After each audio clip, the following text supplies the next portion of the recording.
ইতিপূর্বে আমরা log in form submit পর্যন্ত কাজ করে রাখছিলাম।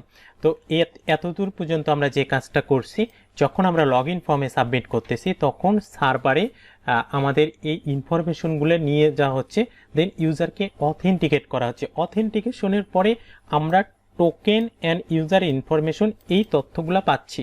তো এই টোকেনের কাজটা কি?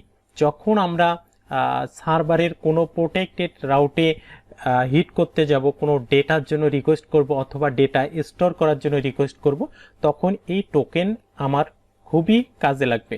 এই টোকেন ছাড়া আমি এই কাজগুলো করতে পারবো না, কারণ প্রোটেক্টেড রাউটে অ্যাক্সেস করতে গেলে আপনার টোকেন লাগবে। এই টোকেনটা যদি ইনভ্যালিড হয় তাহলে কিন্তু আপনার সার্ভার থেকে ডেটা দিবে না, অথবা এই টোকেন ছাড়া যদি আপনি রিকোয়েস্ট করেন তাহলে কিন্তু আপনি সার্ভার থেকে ডেটাও পাবেন না, বা ডেটা আপনি সার্ভারে পাঠাইতেও পারবেন না। তো সেক্ষেত্রে টোকেনটা আমাদের খুবই ইম্পর্টেন্ট, যার কারণে আমাদের টোকেন ম্যানেজমেন্ট নিয়ে এখানে কাজ করতে হবে।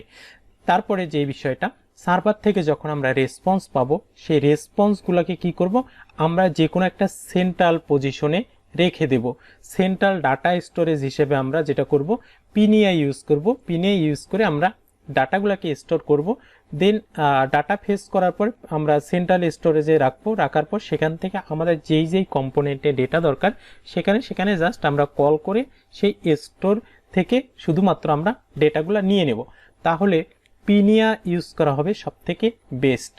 আমরা যখন খুব বেশি সিম্পল অ্যাপ্লিকেশন তৈরি করতে চাই, বা 2, 3, 4, 5, 10 পেজের হইতে পারে, তখন আমরা শুধুমাত্র নর্মালি এই বিষয়গুলো হ্যান্ডেল করতে পারি। বাট তার বাইরে যখন চলে যাবে তখন আমি রিকমেন্ড করব যে আপনারা পিনিয়া ইউজ করবেন। সো সেক্ষেত্রে আমরা আমাদের অ্যাপ্লিকেশনে এখানে আমি পিনিয়া কিভাবে ইউজ করতে হয় সেই বিষয়টা সম্পূর্ণ এখানে দেখাবো। তো এখানে সার্চ করলে পেয়ে যাবেন এই যে পিনিয়া। তো পিনিয়াতে ক্লিক করার পর এখান থেকে আমরা দেখতে পাচ্ছি যে গো টু ডকুমেন্টেশন। এখান থেকে আমরা পিনিয়ার ডকুমেন্টেশনে আসলে আমরা সবকিছু পেয়ে যাব যে পিনিয়া কিভাবে ইউজ করে। তারপরে এখান থেকে যেটা করতে পারি আমরা, ডেমো উইথ Nuxt3 অন স্ট্যাকবিজ। তো এখানে কিভাবে তারা পিনিয়া ইউজ করছে এটার একটা ডেমো দেয়া আছে স্ট্যাকবিজে। তো এখান থেকে আপনারা এটা দেখে নিতে পারেন। তারপরে আমি যেটা করতে পারবো, এখান থেকে গেট স্টার্ট, এখানে Nuxt3 কোথায় আছে, এই তো Nuxt3 না, আমরা যেহেতু Nuxt3 ইউজ করতেছি, এখানে আপনি এই কমান্ডটা ইউজ করলে এটা ইনস্টল হয়ে যাবে, yarn অথবা npm যেটা ইউজ করে। তারপরে দেখেন এখানে কিন্তু এই রকম যদি ইরর আসে সেক্ষেত্রে তারা সাজেস্ট করতেছে যে ওভাররাইট করতে প্যাকেজ.json এ এইটা। তো আমি এটা কপি করি, এটা কপি করে দেখাচ্ছি। তো আমি যেটা করব, প্যাকেজ.json এ আসবো। প্যাকেজ.json এ আসার পরে এখানে এটা কমা দিয়ে এটাকে ইউজ করব। দেন তারপর যেটা করতে হবে, দেন আমি এখন এই কমান্ডটা এখান থেকে ইউজ করে আমি পিনিয়াকে ইনস্টল করে নেব। এই কমান্ডটা ইউজ করলাম, পিনিয়া install complete. Then next step হচ্ছে এইভাবে মডিউলের ভিতরে এটাকে ইউজ করে দেয়। তো আমরা আমাদের এই মডিউলের ভিতরে এটাকে সিম্পলি নিচে এখানে এটাকে ইউজ করে দেব। তাহলে মোটামুটি আমাদের অ্যাপ্লিকেশনে পিনিয়া সাপোর্টেড হয়ে যাবে। তো হ্যাঁ, ঠিক আছে, আর কোনো সমস্যা নেই, পিনিয়া সাপোর্টেড, এতটুকুই আমাদের কাজ করলে এখানে পিনিয়া সাপোর্ট হয়ে যাবে। এখানে আরেকটা গুরুত্বপূর্ণ বিষয় আছে। এখানে গুরুত্বপূর্ণ বিষয়টা হচ্ছে অটো ইম্পোর্ট। আমরা যখন এগুলাকে ইউজ করি যে ডিফাইন স্টোর, যখন আমরা স্টোর ডিফাইন করি তখন কিন্তু এগুলাকে ইম্পোর্ট করতে হয় এভাবে পিনিয়া থেকে। তারপরে স্টোর টু রেপ আছে, আর অনেক কিছু আছে। তো সেই ক্ষেত্রে আমরা যেটা করতে পারি, এইভাবে অটো ইম্পোর্ট ইউজ করতে পারি। তো এইটা আমাদের কাজে লাগবে। তাহলে আমরা এটাকে কপি করতেছি। কপি করার পর এটা কোথায় ইউজ করতে হবে, মডিউলসের পরে কমা দিয়ে এখানে আপনি এটা ইউজ করে দেন। ঠিক আছে, আরেকটা বিষয় আছে, এখন আমরা এই পিনিয়াকে কোথায় ইউজ করব, এটার জন্য একটা ফোল্ডার ক্রিয়েট করতে পারি আমরা। নিউ ফোল্ডারের নাম হবে এভাবে স্টোরস। তো স্টোরসে আমরা যেটা করতে পারি, ইনিশিয়াল অবস্থায় আমরা একটা স্টোর নিতে পারি যে counter.js, এই নামে আমরা একটা স্টোর ক্রিয়েট করলাম। এখন দেখেন স্টোর ক্রিয়েট করতে গেলে কি করতে হবে, আমরা যদি এখানে খেয়াল করি কিভাবে একটি স্টোর ডিফাইন করতে হয়, এখানে কিন্তু সবকিছু ঠিকঠাকভাবে বলে দেওয়া আছে। তো যেটা করা যায়, এই যে এইভাবে আমরা স্টোর ক্রিয়েট করতে, এইভাবে আমরা স্টোর ইউজ করতে পারি। তো এটাকে আমি কপি করলাম, কপি করে আসার পর জাস্ট এখানে আমি এটাকে ইউজ করলাম, যেটা ইউজ কাউন্টার স্টোর। তাহলে এখানে আমাদের স্টেট আছে, গেটার্স আছে, অ্যাকশন আছে। এটাকে আমরা দেখবো যে হোম পেজে কিভাবে এটাকে ইউজ করতে পারি। পেজেস থেকে ইন্ডেক্স পেজ, সাপোজ এখানে আমরা এটা ইউজ করব। তো ইউজ করার আগে আরেকটা বিষয় না বললেই নয়, আমরা যে এখান থেকে এটা ওপেন করাইছিলাম এদের একটু আমি কনফিগারেশন আপনাদেরকে দেখাইতে চাই। ধরেন এখানে তারা যেটা করছে নাক্সট config.ts, এখানে আসার পর তারা এটাকে ইম্পোর্ট করে দিয়েছে, এইভাবে এই ডিরেক্টরিটাকে ইম্পোর্ট করে দিয়েছে স্টোরস। তো সেমভাবে আমরাও এই কাজটা এখান থেকে করতে চাচ্ছি, যেহেতু আমরা অটো ইম্পোর্ট ইউজ করব। তো সেক্ষেত্রে এটা আমাদের খুবই দরকার বা খুবই কাজে লাগবে। তো এখানে এই পজিশনে আমি এটাকে ইম্পোর্ট করে দেব। তো আমাদেরও কি ফোল্ডার, এর ভিতরে স্টোরস নামে আমাদেরও কিন্তু ডিরেক্টরির নামও এখানে স্টোরস। তাহলে এই ডিরেক্টরিটাকে আমরা নাক্সটে চিনাই দিলাম যে এটা স্টোর ডিরেক্টরি। এখন যেটা করতে হবে, আমি যেটা করতে চাইছিলাম, index.view-তে আসার পরে এখানে আমাদের স্ক্রিপ্ট ডিক্লেয়ার করতে হবে।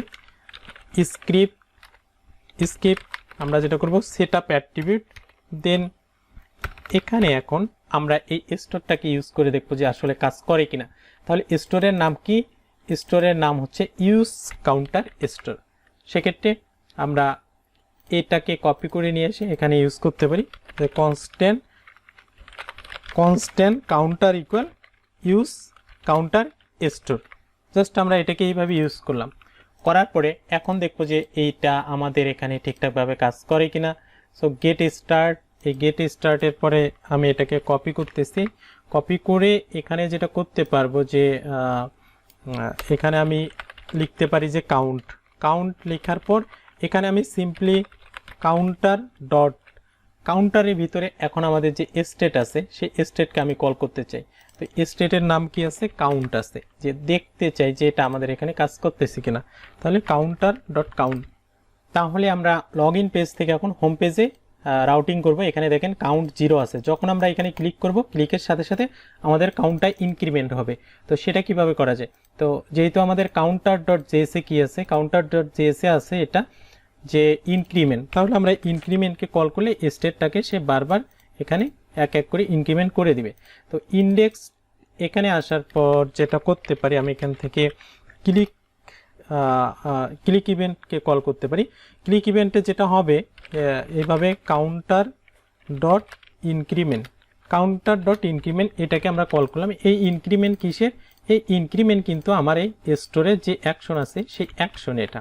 তো দেখা যাক এখন কাজ করে কিনা। দেখেন আমি এখন ক্লিক করতেছি, এটা কিন্তু কাজ করতেছে। তার মানে আমরা যে পিনিয়া ইউজ করলাম এখানে, সেই পিনিয়া কিন্তু ঠিকঠাকভাবে কাজ করতেছে। এখন আপনি ডবল কাউন্টকেও আপনি এখানে দেখতে পারেন যে কাজ করে কিনা।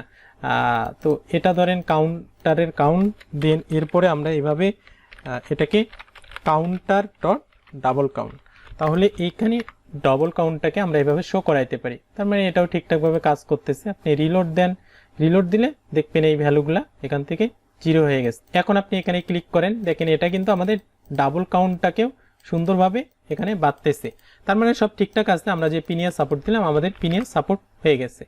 এখন যেটা করতে হবে, আমাদের তো মূল বিষয় এইটা না, আমাদের মূল বিষয় হচ্ছে এখন আমাদের যে লগ ইন পেজ আছে এই লগ ইন পেজের সাথে কিভাবে এখন এগুলাকে কাজ করানো যায়। হ্যাঁ, তো সেক্ষেত্রে আমি যেটা করব, প্রথমত আমাদের স্টোর লাগবে, একটা লগ ইন স্টোর লাগবে, আর একটা অথ স্টোর লাগবে, আর একটা লাগবে আমাদের টোকেন ম্যানেজমেন্টের জন্য টোকেন স্টোর। তো সেক্ষেত্রে আমি প্রথমত যেটা করতে পারি যে অথ স্টোর আমি তৈরি করতে পারি যে auth.js, তাহলে আমরা বুঝতে পারবো এখানে অথেন্টিকেশনের সব কিছুই হ্যান্ডেল করা হবে। তো এখান থেকে যেটা করব, auth.js আসার পর এখানে পেস্ট করে দিলাম। পেস্ট করে দিয়ে এখানে আমরা এটার নাম চেঞ্জ করে রাখবো, ডিফাইন স্টোর, এটার নাম রাখবো auth, আর এখানে আমরা রাখতে পারি যে কাউন্টার স্টোরের জায়গায় রাখবো ইউজ auth স্টোর। ঠিক আছে, তাহলে এখানে যে স্টেট আছে, এখানে এই স্টেটে দেখেন স্টেটে আছে কাউন্ট, নেম, এইগুলা কিন্তু আমার এখানে অথ স্টোরের দরকার নেই।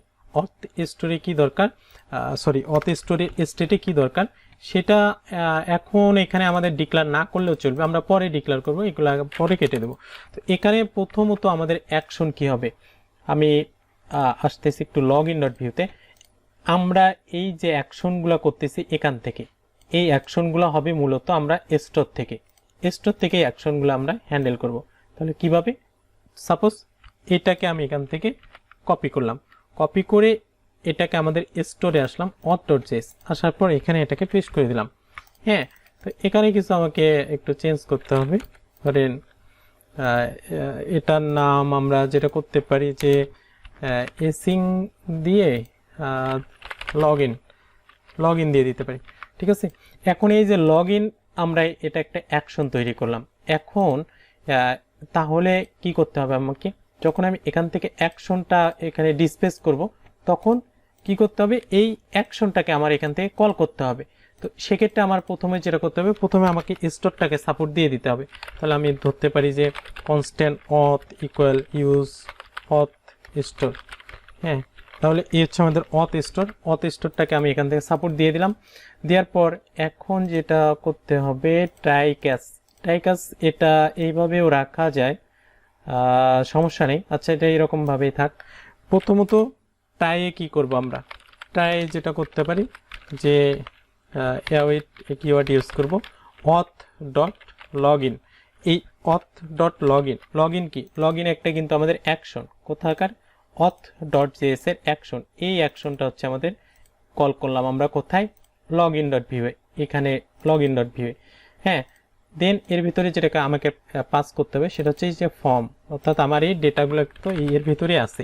এখন এখান থেকে এই ফর্মটাকে আমরা এই ফর্মের ডেটাগুলোকে পাস করলাম। এখন এই যে ডেটাগুলোকে পাস করলাম, এটা এখন কোথায় আমরা পাচ্ছি, ডেটাগুলো পাচ্ছি এখন আমাদের স্টোরে। তাহলে আমাকে কি করতে হবে, ফার্স্ট এটা এখান থেকে আমার এই ফর্মের ডেটা রিসিভ করতে হবে। সাপোজ এটা আমার হচ্ছে ফর্ম ডাটা, তাহলে এই ফর্ম ডাটাকে রিসিভ করব। এখন এই বডির ভিতরে আমরা যেটা করব, এই নামে যে রিসিভ করলাম এই নামে আমরা এই ডেটাগুলো এখান থেকে পাস করে দেব। তাহলে সেক্ষেত্রে যেটা হবে, আমরা এখানে যে ইরর আছে সেই ইররটাকে আমরা কোথায় শো করাচ্ছি, ইররটাকে আমরা হ্যান্ডেল করতেছি এই পজিশন থেকে, এখান থেকে ইরর ক্যাচ করে নিয়ে আমরা ইরর এখানে রাখতেছি, দেন আমাদের এখানে ইরর শো করাচ্ছি। বাট এখানে দেখেন, এখানে বিষয়টা হচ্ছে সেম ভাবে ট্রাই ক্যাচ ব্লকের ভিতরে এখানে ইরর আসতেছে। তো এখান থেকে যেটা আমরা করব, এখানকার ইররটা আমরা এখান থেকে থ্রো করলে আমরা পাবো কোথায়, এখানে আমরা পেয়ে যাব আমাদের ভিউ পেজে আমরা এটা পেয়ে যাব। তাহলে থ্রো ইরর, এভাবে আমরা এখান থেকে ইররটাকে থ্রো করতে পারি, পাঠাইতে পারি। তাহলে এই ইররটাকে আমরা এখান থেকে খুব ইজিলি ভাবে সুন্দরভাবে পেয়ে যাব। এখন দেখেন এইভাবে যে আমরা ডিক্লেয়ার করলাম, এইভাবে আমাদের এটা কাজ করতেছে কি না এটা আমাদেরকে চেক করতে হবে। তার আগে আমি এখানে আরেকটা ছোট্ট কাজ করতে চাই, সেটা হচ্ছে আমরা রেসপন্স কিভাবে পাচ্ছি, বা এখান থেকে আমরা কনসোল লগ করতে পারি। যে কনসোল লগ আমি এখানে দিয়ে দিতে পারি যে auth স্টোর, তাহলে আমরা বুঝতে পারবো এই কনসোল লগটা হয়েছে auth স্টোর থেকে যে ডেটা আমরা এখান থেকে রিসিভ করতেছি সেই ডেটা আমরা এখান থেকে লগ করলাম। তাহলে এখন আমরা এই যে লগ ইন ফর্ম আছে সেই লগ ইন ফর্মটা সাবমিট দেব। লগ ইনে ক্লিক করার পর দেখেন আমাদের এটা সব ঠিকঠাকভাবে শো করতেছে, ভ্যালিডেশন ইরর। দেন রাইট ক্রেডেনশিয়াল দিয়ে আমি এখানে লগ ইন করতে পারি, রাইট ক্রেডেনশিয়াল দিলাম। দেওয়ার পর লগ ইনে যখন আমরা প্রেস করতেছি, দেখেন লগ ইনে প্রেস করার পরে auth স্টোর, যে auth স্টোরের ভিতরে কি কি আসছে, টোকেন আসছে, দেন ইউজারের ভিতরে সব ইনফরমেশন। তার মানে আমরা যে পিনিয়া স্টোর ইউজ করলাম, করার পরে এখান থেকে কনসোল লগ করাইলাম, দেন এই বিষয়টা আমরা এখান থেকে খুব ইজিভাবে ক্যাপচার করতে পারলাম। তাহলে এই পার্টে আমরা দেখতে পারলাম কিভাবে আমরা নাক্সট প্রজেক্টে পিনিয়া ইউজ করতে পারি, অ্যান্ড পিনিয়াকে কিভাবে অটো ইম্পোর্ট করা যায়, কিভাবে অটো স্টোর সাপোর্ট দিয়ে দেওয়া যায়। এই বিষয়গুলো নিয়ে আমরা কাজ করতে পারলাম, কিভাবে স্টোর তৈরি করতে হয় এবং সেটাকে কিভাবে অ্যাকশন ডিসপ্লেস করতে হয়, কিভাবে স্টেট গেটার্স কাজ করে, এই বিষয়গুলো আমরা টুকটাক জানতে পারলাম। তো এই স্টোর নিয়ে আরও আমরা বিস্তারিত অনেক কিছুই জানবো। সামনের পার্টে আমরা টোকেন ম্যানেজমেন্ট নিয়ে কাজ করব, টোকেন লোকাল স্টোরেজে সেট করব, দেন আমাদের যে রিকোয়েস্ট আছে এইভাবে আমরা ইউআরএল দিয়ে এভাবে রিকোয়েস্ট সেন্ড করতেছি, বাট এই রিকোয়েস্টটাকে আমরা আরও স্মার্টলি হ্যান্ডেল করব। তো সেই পর্যন্ত ভালো থাকবেন, খোদা হাফেজ।